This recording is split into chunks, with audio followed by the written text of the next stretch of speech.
Врать я, как обычно, не буду. Очевидно, есть проблемы, но пока больше положительных сторон.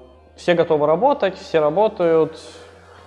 Где-то есть у нас недопонимание, мискоммуникация, но, опять же, это все решается только работой и усердным трудом. То есть тут больше особо сказать нечего.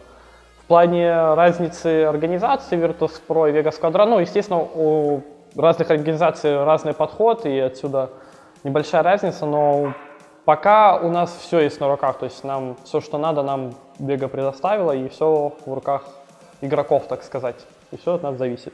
В своем интервью Драмер говорил, что для него не было варианта для продолжения карьеры именно менеджера, кроме Веги. Было ли у тебя что-то подобное? Если нет, то какие еще варианты ты рассматривал, спрашивает Кирилл Сладков.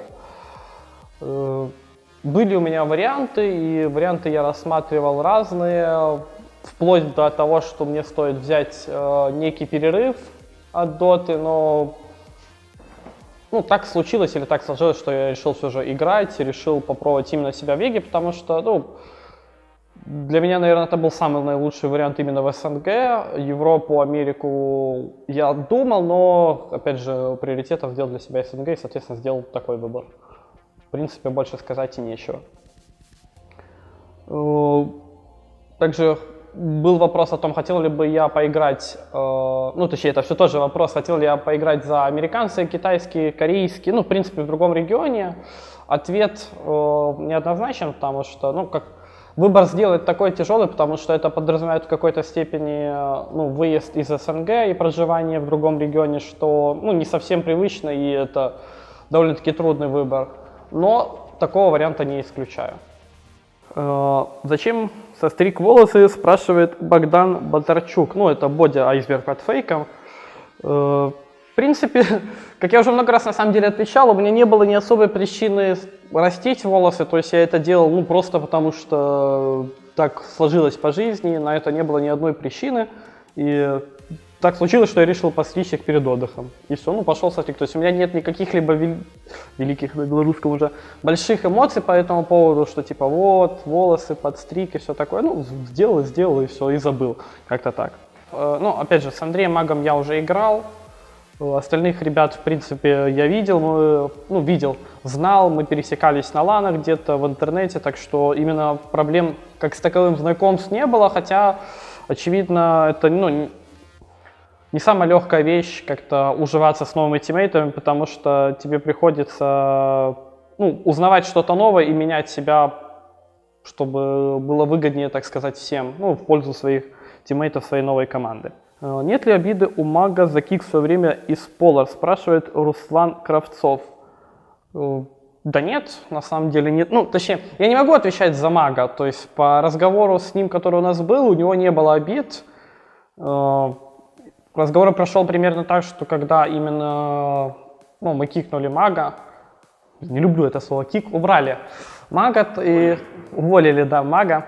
Он написал мне что да как, и я человек прямой довольно-таки, и я всегда говорю, как есть, то есть я написал: Андрей, вот у тебя есть такие-такие проблемы, и по той причине мы решили разойтись. Он это воспринял адекватно, опять же, по крайней мере, по разговору, как оно на самом деле есть, утверждать я не буду, но примерно так. Естественно, что лицо он мне не набил нигде, так что, думаю, все, в принципе, хорошо.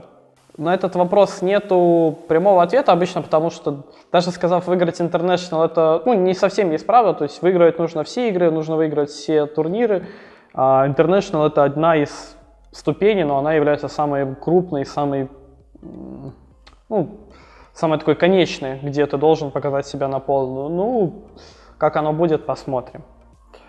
Решение, наверное, даже не принималось. Меня звали в качестве капитана в эту команду и говорили, что вот, Артем, ты капитан, ты лидер, ты драфтер. И,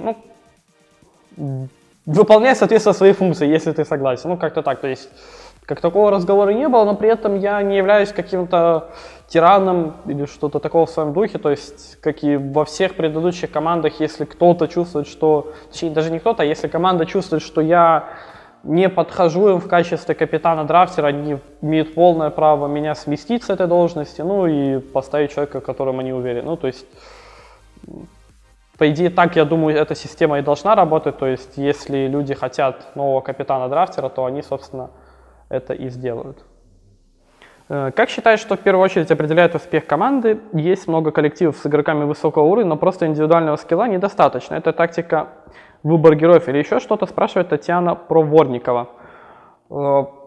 Довольно-таки интересный вопрос, но трудно на него ответить даже игроку, такому как мне. И причина является в том, что нету никакой схемы в киберспорте. Киберспорт — это еще молодая дисциплина, это, можно сказать, молодая дисциплина спорта именно. И здесь нету каких-то устоявшихся понятий, таких как даже тренер, как аналитики. То есть это все люди, которые выросли сами в этой дисциплине, и, соответственно, как такового ответа, как прийти к успеху в киберспорте, сейчас точно нет. Но, очевидно, все понимают, что без труда ничего не получится, и без работы. И мало того, что эта работа должна быть эффективна, потому что можно играть пабчики до бесконечности, но нужно это делать тоже с умом. И, соответственно, также важна, естественно, командная работа, командная психология. То есть лично я выделяю это 3 основные вещи. Это команда, это личный уровень, и, то есть физический и психологический. То есть если 3 этих компонента будут в норме, и их постоянно поддерживать на нужном уровне и вести их в нужное русло, то рано или поздно успех должен прийти. Сказать на 100% не могу. International я не могу сказать, что прям следил, то есть я следил за результатами, но игры прям сильно не смотрел в связи с тем, что находился на отдыхе. Но, естественно, удивили меня TNC, потому что, эта команда считалась, во-первых, аутсайдерами до International, причем сильными аутсайдерами, так как еще и, опять же, до International SEA-регион являлся не самым сильным.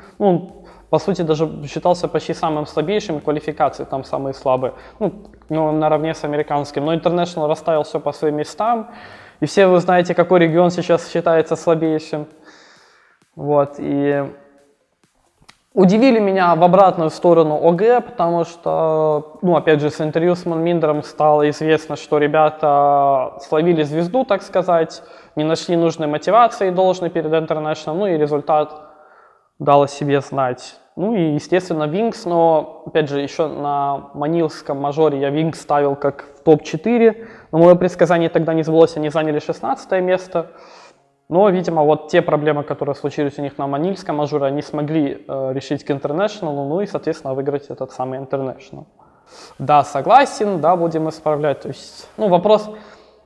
Прости меня, кто-либо его не задавал или кто-либо его писал, но вопрос глупый довольно-таки, но и очевидный. То есть, да, я всю жизнь играл на 5, и это где-то моя проблема, где-то моя сильная сторона. И, соответственно, я пришел в команду, где была тоже своя 5, и, с этим у нас возникли некие проблемы, но могу сказать по личному опыту, что часто проблемы в команде становятся ее сильной стороной. То есть, как оно будет, посмотрим, но, естественно, мы над этим работаем.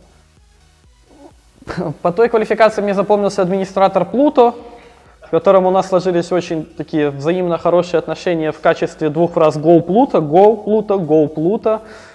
Ладно, те, кто был в лобби, те поймут, но на самом деле сыграли мы, не сказать, что не в полную силу, но не идеально, то есть были у нас проблемы, но опять же, это первая квалификация, причем мы сыграли буквально, по-моему, 3-5 дней КВшек, то есть, приноровились друг к другу, наметили минимальный план, как будем играть на этих квалификациях, но при этом, зашли в гранд-финал, что уже довольно-таки хорошо, и, для начала это была хорошая проверка, вот так могу это описать. И, естественно, выделились первоначальные проблемы, над которыми мы уже работали, и некоторые даже решили. Так что посмотрим, как оно будет дальше, но... К сожалению, проиграли, наверное, потому что кто-то пуджа пикнул, кто-то, были там такие минимальные вопросы к одному человеку, неважно. Опять же, все про себя, так что не беспокойтесь. На самом деле взяли, потому что думали, что сработает, хотели попробовать что-то в этом духе. И третье, потому что, неправильно так говорить, и неправильно было это делать, но мотивация была не 100%, потому что, путевку на LAN мы выиграли, как уже и сказали, плюс ко всему, игра, именно онлайн-квалификация, она сама по себе не подразумевает что-то большое, потому что, игра была буквально за $13 000. Многие сейчас такие мне ножи так в спину там тыкают, что 13 000 малые деньги. Да нет, не малые, но Опять же, ну, это просто вопрос мотивации. То есть мы могли взять там наши лучшие стратегии, ну, играть на все 100%, но иногда это просто невозможно и трудно. И, ну, это был один из таких моментов, за что мы каемся, ну, в частности, я. В принципе, это все вопросы. Спасибо всем, кто слушал. Думаю, скоро, опять же, что-то в таком духе появится, так что ждите. Если у кого-то еще какие-то вопросы остались, можете обязательно заходить в мой паблик, в паблик Веги, потому что все мы их читаем. Ну и спасибо нашим спонсорам, болельщикам, хейтерам тоже привет. Без вас бы жизнь была скучна, как сказал один человек.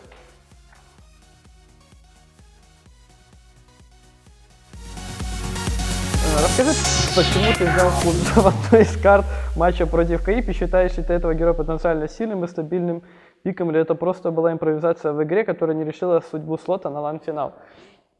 Попал так попал. Ну,